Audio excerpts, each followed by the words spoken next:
il va bientôt falloir livrer le camping-car de Eva. Alain, l'acheteur de ce camping-car, m'a demandé de faire quelques petites transformations sur le véhicule. Notamment, on va lui rajouter un chauffage comme celui que j'ai ajouté dans mon camping-car. Alors comme ils sont en rupture un petit peu partout, j'en ai trouvé un finalement, un H-Calorie 5 kW que j'attends. J'ai cette moustiquaire là à réparer, j'ai l'occultant de la salle de bain à réparer également. Je te rappelle que j'ai changé les robinets, donc j'ai mis tout en eau. Et là on va devoir tout essayer. On va essayer les plaques, on va essayer le chauffage, on va essayer le frigo pour être sûr qu'il n'ait aucun problème au moment de la prise en main.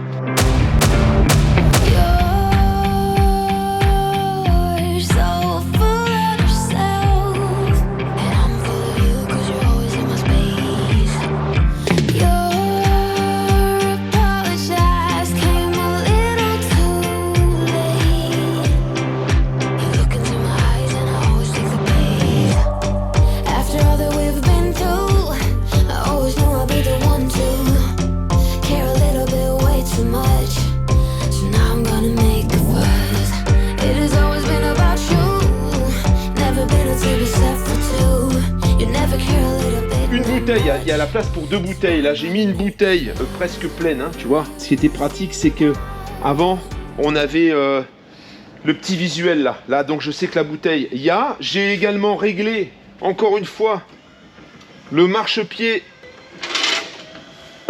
Voilà. Et tu vois, maintenant, il rentre bien et il effleure parfaitement.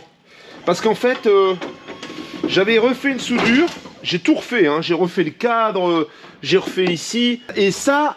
Le petit cache là, il rentrait plus, ou il cassait en fait. À chaque fois que je rentrais le marchepied, il arrivait, il se mettait de travers. En fait, il y avait une soudure qui avait lâché, une autre soudure. Moi, j'ai refait une soudure, il a fallu en faire une autre. J'ai dû redresser le cadre, et là, finalement, ça marche. J'ai ensuite remplacé les petits...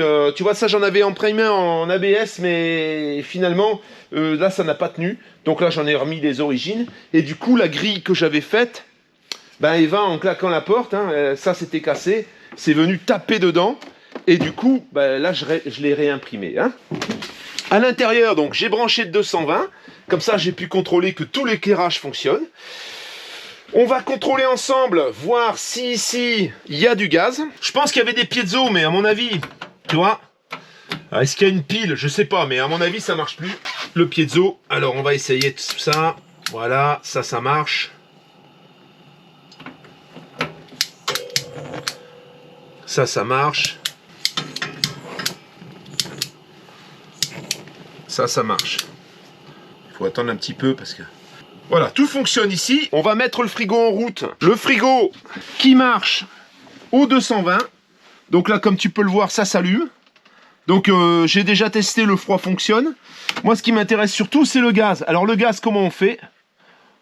On appuie sur le piezo.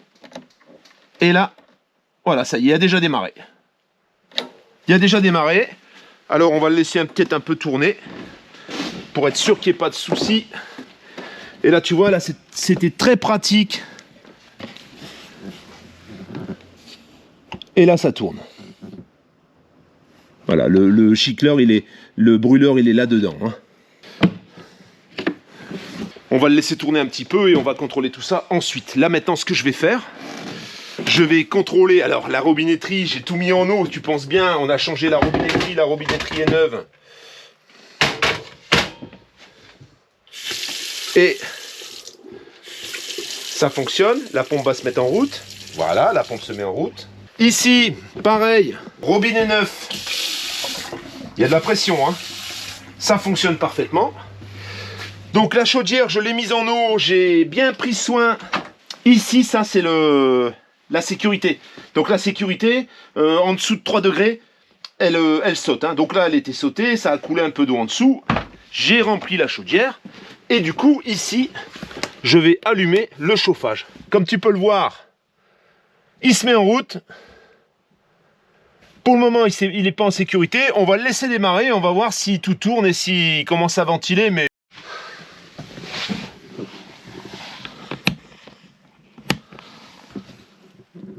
on va la mettre plusieurs fois en route. Peut-être que le gaz n'est pas arrivé jusque-là. Elle est sur 40 degrés. Là, le brûleur démarre. Comme le gaz était éteint depuis un certain temps, ouais, tu vois, voilà. Là, elle se remet en sécurité. On va la foutre à fond. On va la mettre à 60 degrés. J'ai pas l'impression qu'elle ait démarré là. Non. Alors, qu'est-ce qui se passe?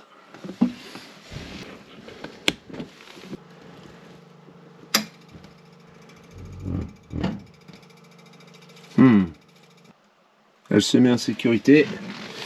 On dirait que le gaz n'arrive pas. Alors,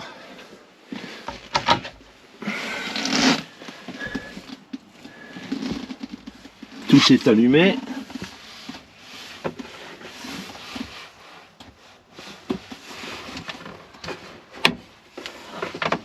Ça c'est le frigo. Ça c'est le four. Et ça, c'est les plaques. Ça fait 5-6 fois que je redémarre et à chaque fois tu vois il y a la petite lampe rouge. Il faudrait le démarrer parce que là ça fait un petit moment qu'il n'a pas tourné. Il doit y avoir beaucoup d'air dans la canalisation. Alors il y en a certains qui disent de démonter le tuyau d'arrivée à l'électrovanne et de faire tourner le gaz pour que il y ait plus d'air dans le tuyau. Le problème c'est que voilà, c'est pas très accessible et je vais essayer de démarrer une bonne dizaine de fois, 15 fois, 20 fois, et on verra bien, il va bien finir par démarrer. Et à se réamorcer, c'est le problème, c'est qu'il ne se réamorce pas en fait. Ça c'est l'électrovanne. Et wow. Et là, sécurité. Tu vois, ça c'est le gaz. Et tout le déclenchement, toute la séquence fonctionne correctement. Hier, j'ai bataillé un peu plus de 2 heures et je ne suis pas arrivé à mettre en route le chauffage. Donc aujourd'hui, je me décide à démonter l'électrovanne. Je pense qu'il doit y avoir de l'huile dedans. Le chauffage, il y a assez longtemps qu'il n'a pas tourné. Alors tout a démarré, tout a absolument bien démarré, sauf le chauffage. J'ai purgé le circuit de gaz en débranchant ici, là, pour faire arriver le gaz et pour éliminer tout l'air qu'il y avait éventuellement dans le tuyau. Mais là les deux claques se font pas sur la chaudière. Il y a deux relais qui débloquent l'électrovanne et apparemment les deux ne se déclenchent pas. Donc je vais démonter, je vais nettoyer, je vais voir un peu si déjà il y a matière à nettoyer. Si c'est pas ça, il faudra que je cherche ailleurs. J'ai passé hier après-midi presque 2h30. Ce matin, quasiment la matinée, j'ai démonté l'électrovanne, tout nettoyé, et apparemment c'est pas ça. Donc je vais être obligé de démonter la chaudière. On va le faire ensemble, ça me donnera l'occasion de te montrer un petit peu la manière dont je vais réparer cette chaudière. Voilà. Il y a un moment, tu vois où elle est placée. Alors c'est vrai qu'ici ça va, elle est quand même relativement accessible. Mais bon, on est obligé de la démonter, quoi. Donc c'est ce que je vais faire. On commence par vidanger la chaudière. Hein, voilà. Le clapet de sécurité est ici. Tu appuies sur le clapet de sécurité et tu vidanges ta chaudière. Donc ça fait... c'est ensuite, pour éviter d'avoir de la flotte partout, tu mets des seaux en dessous. C'est à moins que tu sois à l'extérieur, tu vois. Là, moi, j'ai rempli une bassine et un seau, tu vois, quasiment. Donc il en rentre quand même pas mal, hein. Et ensuite on va commencer à démonter. Alors il n'y a rien de compliqué, surtout que sur ce Leica, elle est quand même relativement accessible. Donc on va commencer à démonter les arrivées d'eau. Voilà, ça c'est l'arrivée. Arrivée d'eau chaude, le départ d'eau chaude, le départ d'eau froide, tout ça, l'arrivée d'eau froide, ça c'est désactivé. Je vais devoir désactiver aussi, débrancher.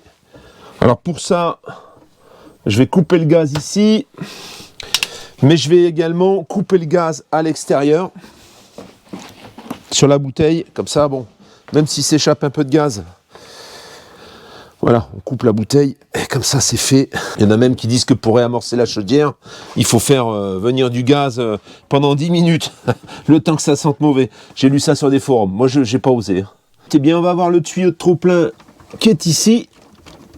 Voilà, celui-là va rester là aussi. De ce côté, il n'y aura plus que le fil, le câble et là je vais devoir couper le rislant le câble de la commande en fait. Ça c'est le câble de la commande.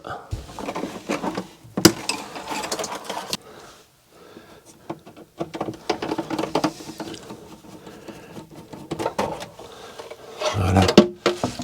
La carte mère a l'air plutôt propre. On va enlever déjà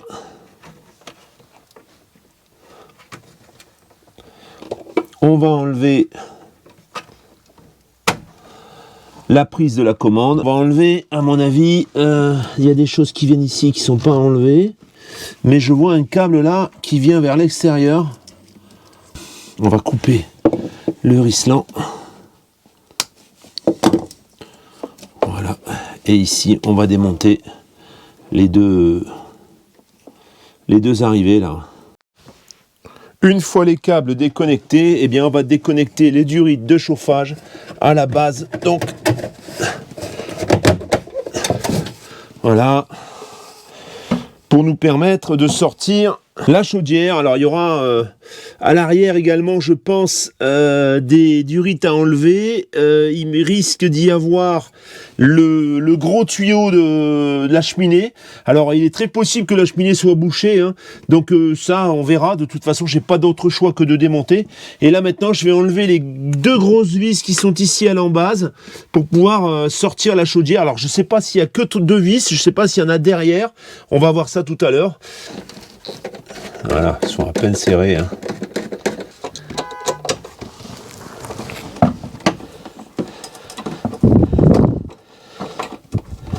Alors finalement, le tuyau qui est là, je le démonte avant, hein, donc par derrière, là j'ai enlevé la plaque qui était au-dessus, hein, et c'est une plaque qui se relève, qui est prévue pour, mais je l'ai viré, comme ça je peux enlever le tuyau, et certainement que derrière, j'ai trouvé une troisième vis, ça elle sera complètement désolidarisée, j'aurai plus qu'à la sortir.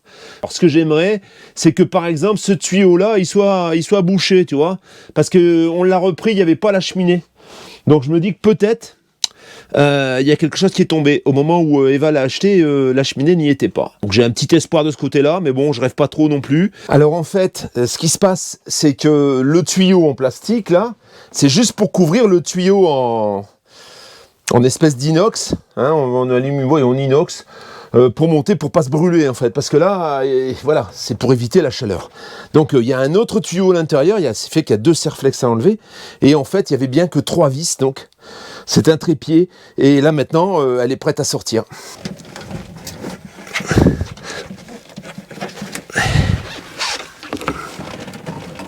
Déjà, tu vois, il y a déjà de la merde dans la cheminée. Tu vois ça? Il y a des feuilles en fait.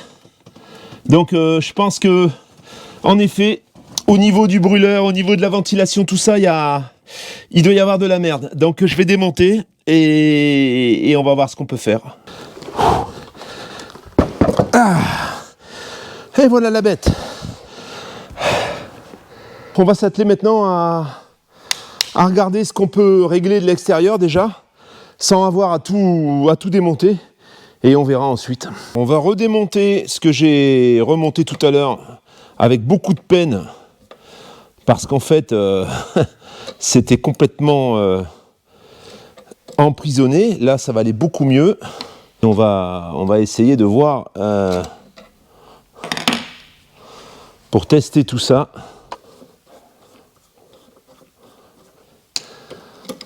Voilà. Donc ça, on essaiera si les électroaimants fonctionnent. Je vais également démonter le haut afin de voir où vont les fils pour éviter de les couper pour tester ou voilà quoi. Que je puisse voir où est la source. Ça c'est pour enlever le couvercle. Pas l'air vieille hein, cette chaudière, donc c'est vraiment par l'inactivité, je pense, et certainement une souris qui est peut-être rentrée dedans va savoir. J'espère trouver quelque chose qui va me faire comprendre que, ben oui, quelque chose d'évident en fait, ça me plairait bien. Alors qu'est-ce qu'on a là-dedans? Voilà, ça c'est la ventilation. Voilà, ça c'est la ventilation. Bon, la ventilation, on va la tester, mais normalement ça a marché. Comment ça se passe dessus? Alors, ça sent un petit peu le gaz. Je pense que c'est le brûleur qui doit être un peu dégueulasse parce que il y a une petite odeur de gaz quand même. Alors, on enlève la carte électronique. Ben, la carte électronique, c'est simple. Tu vois, il y a les connecteurs à enlever. Les 2 connecteurs qui sont ici. Et là, tu as une petite rondelle, juste une rondelle à supprimer. Tu vois, et ça y est, hein, c'est une petite rondelle qui est rentrée en force, tu vois, de ce style-là, une petite rondelle étoile, et voilà. Ensuite, la carte sort, et normalement, ici, on devrait pouvoir enlever ce couvercle. Mais comme il y a ça, il va falloir d'abord que je démonte ici, voilà.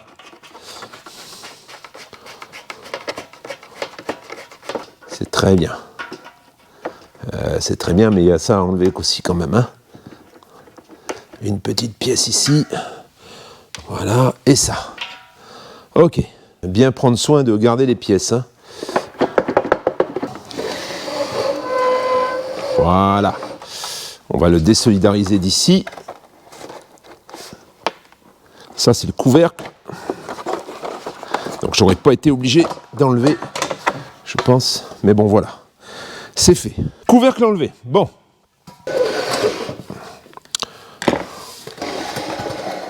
On a les câbles des 2 électroaimants qui viennent sur la carte. On va repérer les couleurs, ça va être assez simple et on va essayer de les alimenter pour voir s'ils se déclenchent. Un vert, un blanc, vert et blanc, il est un noir et blanc et un noir, sont tous les 2 ici. On va les alimenter afin de voir si ça fonctionne.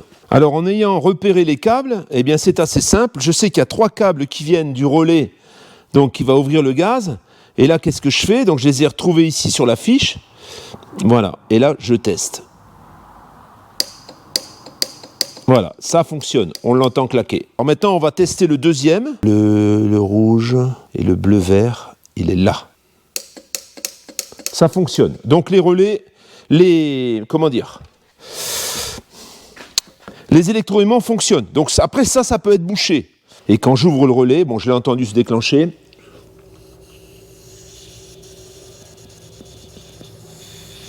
Le gaz passe. Là, ça passe. C'est pas ça qui déconne. Maintenant, je vais démonter ici. On va démonter ça. Et on va voir ce que ça a dans le ventre. On va démonter maintenant le cul, parce que là, apparemment, c'est juste pour tenir le câble. On n'y accède pas directement. Donc, on va démonter la plaque qui est au fond. Et on va regarder un petit peu comment ça se passe là-dedans. Bon, manifestement, le gaz arrive, donc c'est plutôt une histoire de brûleur, je pense. Ok. Alors déjà, tu vois, c'est bien dégueulasse. Ça sent le gaz. Voilà, au niveau du ventilo, donc, même test. Alors bon, là, il faut tâtonner un peu parce que les couleurs, on les connaît pas trop. Mais par exemple, si je me mets ici et ici, bon, on a le ventilo qui fonctionne. Hein. J'ai mis une bombe parce il me semblait que les contacts n'étaient pas terribles. J'ai mis un coup de bombe dans les contacts. Si c'était que ça, ben, tant mieux. Il me semble pas avoir entendu ce ventilo se déclencher après le premier clac. Après le premier clac du premier relais. Difficile de dire ce que c'est, si ça peut être ça. Vient l'heure du remontage. J'ai tout nettoyé, j'ai passé un coup de soufflette. Bon, j'espère que ça venait du ventilateur qui ne se déclenchait pas en fait, parce que je pense que la fiche, elle était un peu dégueulasse. On va voir si c'est ça. Si c'est ça, ben tant mieux. Si c'est pas ça, il va falloir aller plus loin dans le démontage. Et là, ouais, là, ce sera un peu plus inquiétant. J'ai pas démonté la chambre de combustion, la chambre où il y a où il y a le brûleur. J'ai pas démonté le brûleur parce que j'ai pas les joints en fait. Alors, si je me mets à démonter quelque chose et que j'ai pas les joints, je risque d'être un peu enquiquiné. J'aurais bien aimé pouvoir la connecter. Donc, elle est remontée, ça y est. Hein, j'ai tout remonté comme à l'inverse. C'est assez facile en fait, c'est assez simple. J'aurais bien aimé l'essayer là, en statique, avec du gaz. Par contre, je ne sais pas comment faire. Parce que là, l'entrée de gaz est ici. Ça, je peux le connecter au courant, il n'y a pas de souci. Ce qui me manque, c'est le gaz, en fait. Pouvoir faire rentrer du gaz là. Donc, je pense que je vais être obligé de la réinstaller dedans et peut-être ne pas la refixer, voir si elle fonctionne et puis rebrancher tout ensuite. Je viens de finir de la rebrancher. Alors, l'eau n'est pas branchée. J'ai juste connecté le gaz, le courant. Je l'ai remis plus ou moins en place. Après, je vais avoir à connecter toutes les durites d'air et tout ça. Là, elle est juste là. Hein. Elle est juste là. J'ai même pas remonté le capot de la carte mère. Donc, on va essayer. On croise les doigts. Peut-être qu'il y aura plusieurs tests à faire, hein, plusieurs démarrages, parce que il faut le temps que le gaz se remplisse. Ah. Ça cause. Je pense qu'elle démarre. Bon alors l'échappement là, il est libre. Hein. Donc je vais devoir la couper rapidos. Hein. Pour le moment, ça sent le gaz. Je pense que c'est bon signe. Ça sent le gaz d'échappement dans le camping-car. Pas terrible. Elle tourne. C'est bon. Elle se met plus en sécurité.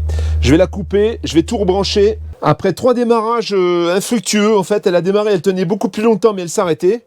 J'ai décidé de débrancher l'échappement, d'enlever l'échappement. Et là, j'ai refait un démarrage, elle a démarré. Elle a tamponné un petit peu au départ. Et puis là, ça marche le feu de Dieu. Là. Franchement, là, elle est au top. Elle est vraiment au top. Ça chauffe. C'était vraiment de la chaudière, ça.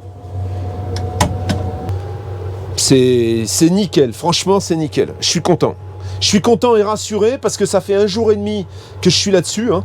Je termine, là, tu vois, il est 7h30 quasiment, 7h20. J'ai attaqué ce matin, je me suis arraché les cheveux. Au départ, j'ai démonté l'électrovanne sans déposer, sans bouger, sans toucher sans démonter la chaudière. Finalement, je l'ai remonté, c'était pas ça. En fait, tu as vu, hein, tous les contrôles que j'ai fait derrière, ça marchait parfaitement. Je pense que ça venait déjà de l'encrassement parce qu'elle était bien dégueulasse à l'intérieur, mais aussi de la petite ventilation en fait. Au moment où tu la démarres, il y a une petite ventilation qui ventile la chambre de combustion et cette petite ventilation, à mon avis, la cosse, elle était plus... C'est le premier truc à contrôler. Et c'est peut-être ce que j'aurais dû faire avant de la démonter, en fait. Parce qu'elle est quand même relativement accessible. Hein. Donc je suis ravi, franchement. Là, je suis content. Parce que ça nous aurait occasionné quand même des frais, peut-être. Et... Voilà. Je suis très, très satisfait de ce que... Il n'y a rien de compliqué, mais c'est galère. C'est galère parce que t'as pas de place, quoi. C'est usant, c'est fatigant. Alors, qu'est-ce qu'il me reste à faire sur ce camping-car? Donc, j'attends, pour les stores, j'attends du tissu pour le store de la salle de bain. Et Eva voulait pas remettre ça, mais finalement, comme on l'a vendu, on le change. Je vais changer la moustiquaire de cette fenêtre ici, la moustiquaire qui est cassée. Je reçois le chauffage, le chauffage H calories, donc qu'on va lui installer en plus, hein, chauffage gasoil qu'on va repiquer sur le système de ventilation du Truma. Et aussi le système internet que m'a envoyé Alain, que je vais installer sur le véhicule. Et ensuite, oui, il y aura la pression des pneus, remettre les enjoliveurs chromés, et puis le passer au contrôle technique, quoi. Mais bon, il passera sans aucun problème, je pense, parce qu'il est en état, le véhicule. Ça devrait très très bien passer. Tout est fonctionnel. C'est franchement, je me disais tout est fonctionnel et puis j'ai démarré l'engin et le chauffage il a bugué, quoi. Parce que le chauffage fonctionnait, hein. Quand on l'a même fait tourner quand Eva était venue. Ça c'est la porte que j'ai fait l'isolation, ça j'ai refait la grille parce qu'elle était cassée à cause de ça. Enfin, tu vois bien, quoi. On lui met impeccable. Il va pouvoir partir avec tranquille, sans aucun problème, sans aucun souci. Une bonne petite remise en route et voilà. Alors, ce qui m'intéresse maintenant, c'est de voir si on est le lendemain matin, le chauffage a refroidi, c'est de voir s'il démarre avec son échappement. Parce que s'il démarre pas avec son échappement, c'est qu'il y a un autre problème. Et ensuite, je resserrerai l'échappement. Cela, je l'ai rentré dedans uniquement. J'ai pas mis le collier.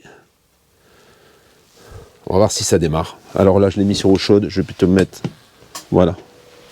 Je le mets plutôt sur ventilation. Et là, j'entends bien la ventilation qui se met en route. Il démarre. Alors qu'il vibre un peu, c'est un peu normal au démarrage. Hein, il est froid. Par contre, il tamponne plus. Voilà. Et là, le deuxième cycle se met en route, ça y est, c'est parti. Là, en fait, l'échappement n'est pas bien serré. Hein. Alors, en clair, tu as un problème de chauffage. Tu allumes ta commande, Il y a plusieurs possibilités de panne en fait. La panne, elle s'arrête pas juste au gaz, malheureusement, mais il y a des symptômes qui font que tu peux détecter si c'est le gaz ou pas. Si elle s'initialise, ça veut dire qu'au moment où tu l'as allumé, tu entends comme une petite ventilation. Ensuite, tu entends un premier clac, tu vois. Tu entends un premier clap, puis tu entends boum juste derrière. Je sais pas si je fais bien les sons, mais il y a un préallumage, et ensuite il y a un deuxième clac où là, la chaudière démarre. Le premier problème que tu peux rencontrer, c'est au niveau du gaz, en fait. Alors, le fait d'avoir eu ce problème, ben, du coup, je me suis renseigné un petit peu partout, j'ai un peu regardé partout, parce que je suis pas non plus spécialiste des chauffages, il y a tout un tas de tutos sur YouTube pour ça quand tu as un problème.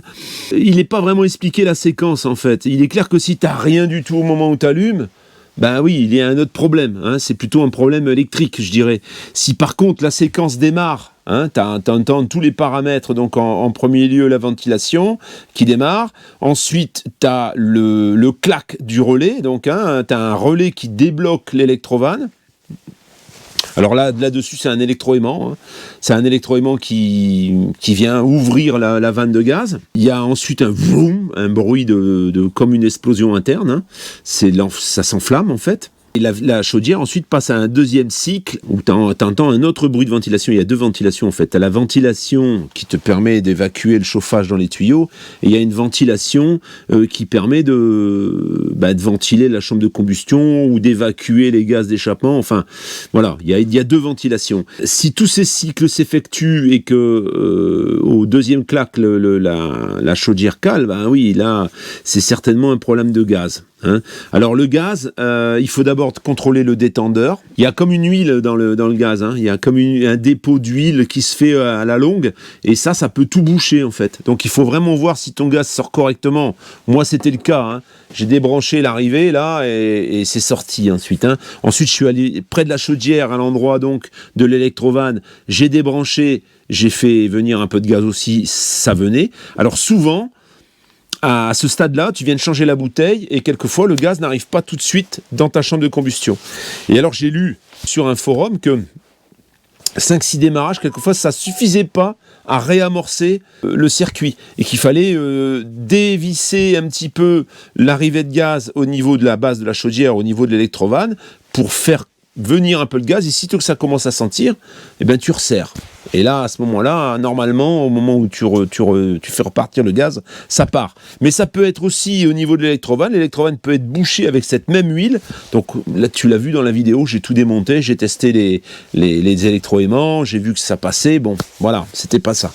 Moi, mon problème, en fait, j'ai passé une journée et demie, parce que c'est pas mon travail. Si j'avais pas démonté cette chaudière, je l'aurais certainement pas trouvé, mais ça aurait été quand même, je pense, accessible par l'extérieur. La petite ventilation, la ventilation qui permet d'évacuer donc le gaz mal brûlé dans la chambre de combustion, il fonctionnait pas. Et il fonctionnait pas parce que la fiche, elle était oxydée. Alors je dirais que le premier truc que j'aurais dû faire, c'est de débrancher cette fiche, de mettre tout de suite ma petite bombe de nettoyant contact, et je pense que là, ça serait reparti. Il y a eu un autre truc aussi, c'est qu'il y avait des feuilles, parce qu'il y a un moment, la cheminée, elle était cassée quand on l'a repris, il y avait des feuilles dans la sortie d'échappement. Même en ayant remonté la chaudière, elle a démarré, et puis elle s'est arrêtée. Donc en débranchant l'échappement, c'est parti, j'ai laissé tourner un peu, j'ai vidé ce qu'il y avait dans l'échappement, les feuilles qu'il y avait dans l'échappement, et dans la cheminée en fait, et du coup ça s'est bien passé, et là maintenant ça tourne impeccable. Donc là maintenant je vais pouvoir resserrer l'échappement. La plupart du temps, oui, à moins d'avoir un vieux chauffage, ça pourrait être les bougies, mais là quand j'ai démonté, j'ai vu que les fils qui... Alors j'ai pas regardé les bougies, mais les fils qui m'emmenaient à la bougie étaient tout neufs. En fait le problème c'est que si j'étais allé plus loin dans le démontage, il m'aurait fallu les joints, et ça, les joints je les ai pas, je me suis pas aventuré, et j'ai bien fait, parce que finalement tu vois, là aujourd'hui ça marche. Dans ce camping-car, qu'est-ce qu'on va encore faire? C'est pas tout, tu vois, j'ai acheté... Voilà, ça c'est Alain qui m'a demandé de lui poser un chauffage comme j'avais moi, un chauffage gasoil à H calories, comme je t'ai présenté il y a peu de temps. Un T pour pouvoir se raccorder sur un tuyau chauffage, et un réducteur, parce que ce qui sort des chauffages gasoil, c'est 75 mm. Et ce qui sort ici, c'est 60 ou 65 mm. Donc il te faut un réducteur également comme celui-là. J'en avais imprimé un pour le fun, hein. Il y en a qui m'ont dit, ah, avec ce que ça coûte, t'aurais plus vite fait. Oui, en effet. Mais je l'avais pas ce truc, je voulais le faire tout de suite. Donc voilà, ça me faisait gagner du temps. Au final, l'ABS ne tient pas la chaleur, parce que la chaleur qui sort de ce truc, c'est monumental, hein. C'est très très chaud. Le H-Calorie, c'est pas tout à fait le même, parce qu'en fait, tout est en rupture, hein, c'est pareil. Je pense que j'ai pas été le seul à en parler, et du coup, ils ont vendu tout ce qu'ils avaient. Donc celui qui était en valise, parce que là, on met pas le 8 kW, hein. Le 8 kW, je pense qu'il est toujours dispo. Le 5 kW, il a fallu que je trouve autre chose. Il fait de 5 à 8 kW celui-là, hein. Donc on a l'échappement, on a la notice qui va bien, et au final je le paye moins cher que celui que je présentais. Tu vois, parce que je pense qu'ils ont fait là-dessus... Voilà. Et tu vois, on a... Avec le tuyau, on a ce truc. Dedans, tu as les tuyaux d'air. Alors celui-là, il est un peu plié. Il va falloir que je le remette comme il faut. Ça, c'est pendant le transport. C'est toujours un peu avec leur emballage à la con. Ça, c'est les tuyaux. Donc, tuyaux d'air pour aspirer et le tuyau de chauffage. Et ça, tu vois, ensuite, ça se transporte. Hein. Voilà. Là, on a la radiocommande que je vais déporter, en fait. Hein. Je vais faire comme avec le mien. Je vais la mettre à côté d'ici. Et le chauffage va être sous les soudes, certainement, pour pouvoir se raccorder. Donc, ensuite, ici, avec le... Mais tu vois, il est tout compact, tout combiné. Il y a même le réservoir dedans. Hein.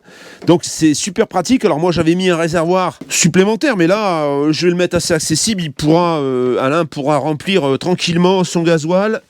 Voilà. Ça va être installé. Je vais te faire la suite de ce que je fais sur ce véhicule, pour Alain, donc. Alors ça, attention, hein, moi je le fais pas. Hein. Ça, c'est vraiment parce que Alain a acheté le véhicule de Eva, et que, ben voilà, ça va pas lui coûter, ça va rien lui coûter, en fait, à part la fourniture. Hein. Après, ben voilà, moi je me fais le boulot, mais ça, je le fais pas.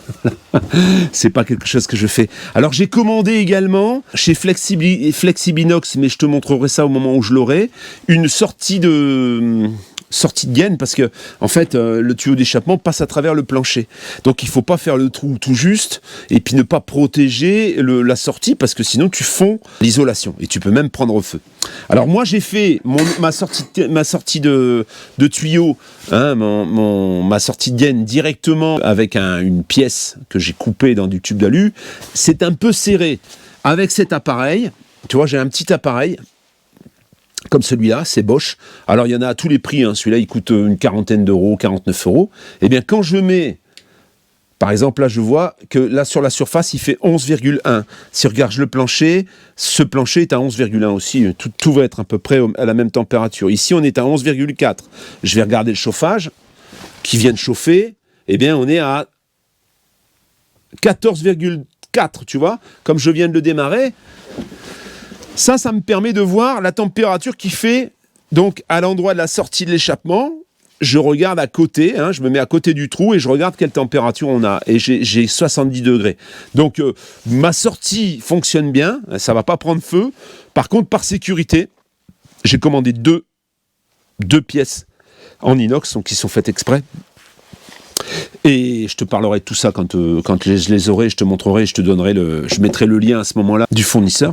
Flexinox, qui est dans le 62, ils sont très rapides, très réactifs. Il m'a appelé une demi-heure après que j'ai pris la commande pour savoir qu'est-ce que je voulais traverser, et il va me donner exactement le bon modèle. Du coup, ça m'a quand même bouffé, parce que là j'y suis depuis toute la semaine, hein, ça m'a quand même bouffé une bonne partie. J'y ai passé quasiment 2 jours sur le chauffage. J'ai résolu le problème, ça m'évite de l'emmener quelque part. Après, on a tout testé dans le véhicule, parce que je veux que Alain, quand il prend, il a rien à faire et que tout fonctionne bien.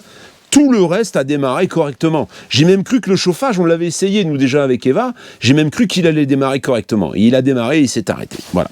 Et après, plus moyen, il se mettait sans arrêt en sécurité. Alors, j'avais un autre petit truc à te partager. Ça, c'est la Delta 2. Alors, la Delta 2, en effet, ils ont eu des problèmes. Hein. J'ai eu mon interlocuteur là-bas, ils ont eu des problèmes d'approvisionnement parce que ça a largement dépassé les prévisions qu'ils avaient.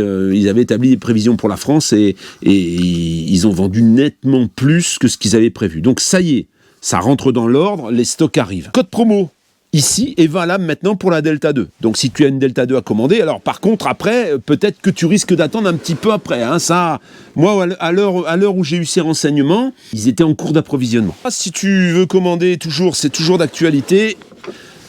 La Delta 2, le code promo fonctionne sur tout, sauf sur ce qui est en promotion Black Friday, bien sûr. Hein. Sur ce qui est en Black Friday, tu peux commander également par mon lien, tu n'auras pas les 5%. Voilà. Par contre, sur la Delta 2, sur les toutes nouveautés, je ne sais pas, il faut essayer. Hein. Sur les River, sur la gamme River, il faut essayer. Sur la Delta 2, en tout cas, ça y est. Hein.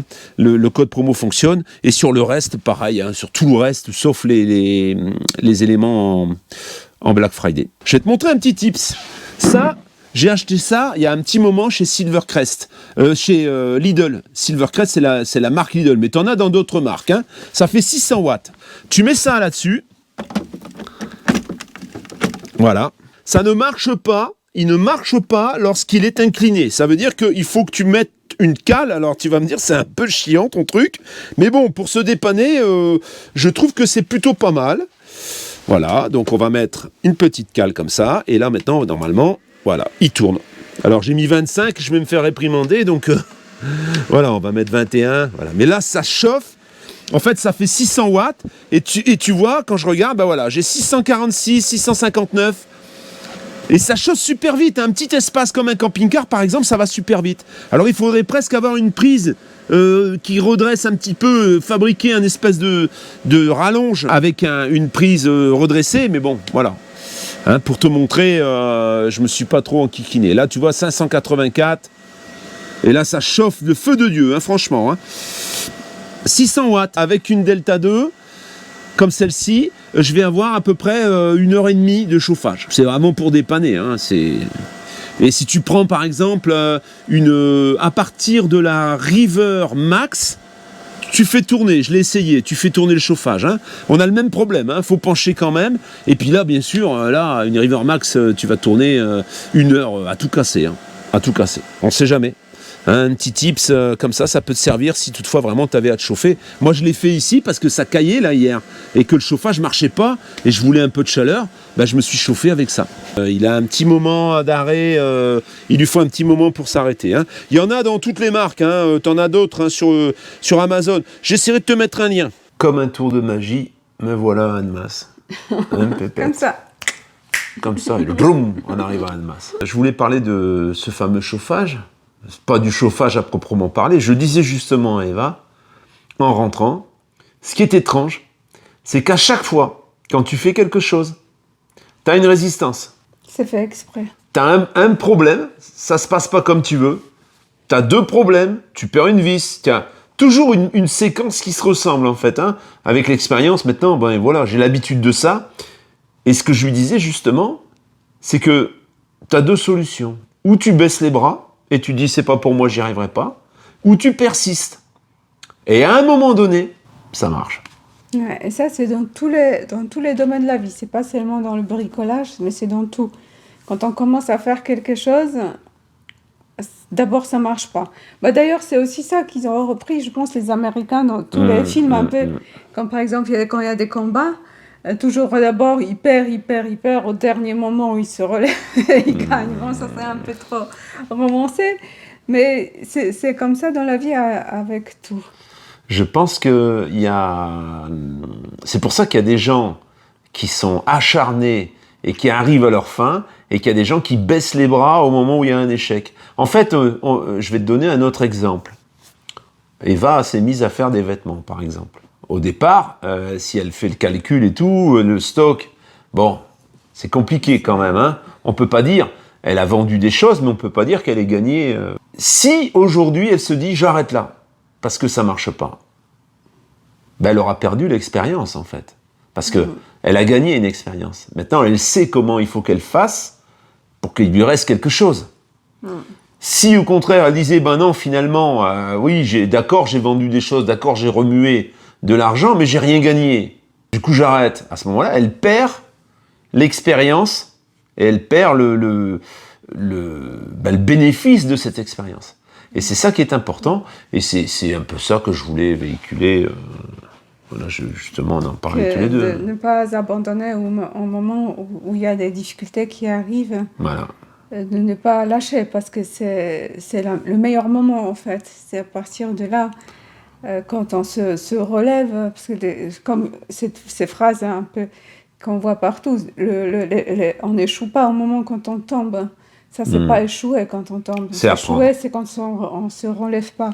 C'est ça, échouer. Alors... D'ailleurs, c'est quelque chose qu'on fait naturellement. Quand on est petit, on tombe en marchant. Quand on apprend à marcher, on se relève et on réessaye. Mais on réessaye, et alors inconsciemment, on réessaye en adoptant d'autres méthodes. Voilà. C'est pour ça que souvent, quand on voit des gens qui échouent, ils ont toujours une excuse et ils ont toujours c'est à cause de ça, ou c'est à cause de ça, ou c'est à cause de ça. À cause de lui, ou à cause d'elle. Ils se remettent jamais vraiment en question, en fait. Et sur YouTube, c'est pareil. Si aujourd'hui, nous, on n'a pas 100 000 abonnés, ou certains arrivent en un temps nettement plus rapide à faire mieux que nous, c'est que, quelque part, dans notre démarche, il y a quelque chose à améliorer. Voilà. Et on s'améliore avec le temps, et peut-être que quand on aura trouvé la recette, ben, ça va exploser d'un coup. Mais il y a toujours... on peut pas dire que... souvent, le réflexe, c'est de dire « Ouais, mais YouTube nous met pas assez en avant. » Par exemple, on pourrait dire ça.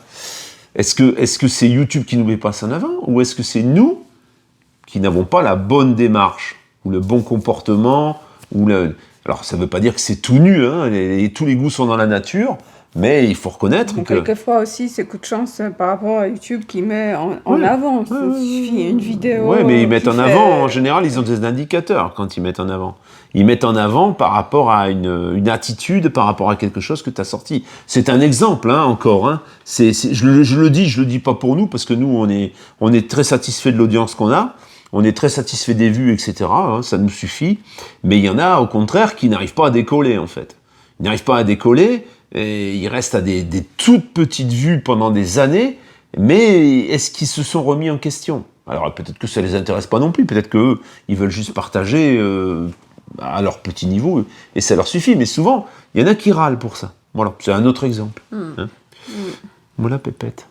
Okay, il faut chercher toujours la force et les erreurs en nous, parce que si on les cherche à l'extérieur, on ne trouvera pas les réponses. C'est pas qu'on ne trouvera pas, on ne maîtrise pas. Hein. Ce que quelqu'un nous a dit, ce que quelqu'un a fait, ça, on ne maîtrise pas. Mais ce que nous, on pense, ce que nous, on peut faire, ce que nous, on peut changer, ça, on maîtrise. On maîtrise, c'est nous qui avons la main là-dessus, tout à fait. Donc je le dis parce que, en fait, c'est presque fatigant à un moment donné. Je suis en train de faire ce chauffage que au début, j'essaie de réparer sans tout remuer, sans tout démonter. Et quelque part, dans le fond de moi-même, je sais que je vais le faire fonctionner. Je le sais avant de démarrer. La plupart se diraient, non, il y a peut-être certainement des pièces à changer, je ne suis pas qualifié. C'est la première fois que j'en démonte un, moi, tu vois. Mais je sais que je vais avoir des points durs sur lesquels je peux éventuellement me décourager. Sauf que je ne laisse pas cette alternative. Pour moi, elle n'est même pas envisageable. Ça veut dire que s'il faut y passer 3 ou 4 jours, je passerai 3 ou 4 jours pour trouver la solution. Voilà. Alors, on trouve pas les solutions à tout. Il y a des choses des choses sur lesquelles on est vraiment incompétent. Mais tu vois, j'ai par exemple l'exemple de mon père. Il s'est mis à l'électronique, là. Voilà. Il s'est mis à l'électronique parce qu'il a envie de comprendre à quoi servent les composants. Il s'est installé son système solaire et il aimerait bien savoir à quoi ça correspond, telle pièce, telle pièce, telle pièce. Voilà. À 80 ans, mon père, hein, quand même. Hein.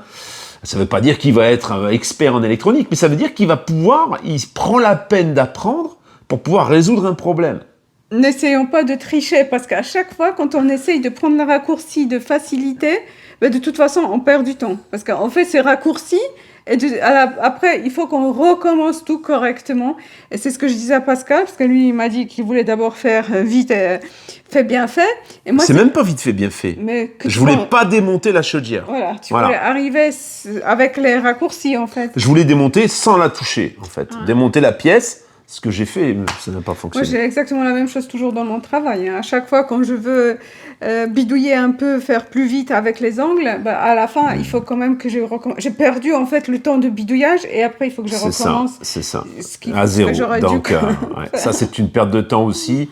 Et on y évite. Hein. Là, rien que le temps pour remonter en place sur la chaudière, pour remonter l'électrovanne, cauchemar. Je me suis fait un bleu parce que j'étais allongé sur un fil électrique. Je me suis fait un bleu sur la hanche, j'ai encore mal d'ailleurs. Tellement je pensais même pas à la douleur, tellement je voulais remonter ce machin. Et pour rien. Pour rien. Qui au final, j'ai démonté et puis pouf, c'est parti. Je voulais vous montrer quelque chose. Ah non, pas derrière. Oh. Excusez-moi. Peut-être pour ça. Hein. Je voulais remercier une de nos abonnés, ceux qui ont Instagram, ils nous ont déjà vus, qui nous a dessiné sur notre autocollant. Elle nous a fait un dessin sur nous. Puis elle a fait un petit dessin de moi, bon, ça ressemble peut-être un peu moins. En tout cas, là, les caricatures sont magnifiques. Vous pouvez voir son Instagram, c'est Rachel... Pourquoi tu me regardes? Rachel quoi? Et elle fait des magnifiques choses. On mettra l'adresse là. Là, il y aura le lien de son Instagram. Voilà. Elle fait des magnifiques choses. Il y a plusieurs choses hein, dont il faut qu'on parle d'ailleurs, mais il faut qu'on expérimente. On nous a envoyé un roman qu'il faut qu'on commence parce que il faut qu'on le lise. Il faut qu'on le lise, voilà, pour pouvoir en parler éventuellement si ça nous a plu. Et ça, faut qu'on s'en occupe aussi. Voilà. Annie qui nous avait donné un bouquin. Ouais, avec tous ces magnifiques tableaux. Il faut qu'on t'en parle la prochaine fois. On te montrera un petit peu ce qu'elle fait. C'est magnifique. Ça peut faire l'objet d'un cadeau éventuellement. Ah oui, ça il faut. Voilà. Ah, le livre, il est chez toi. Il est chez moi, le livre, il est dans mon camping-car.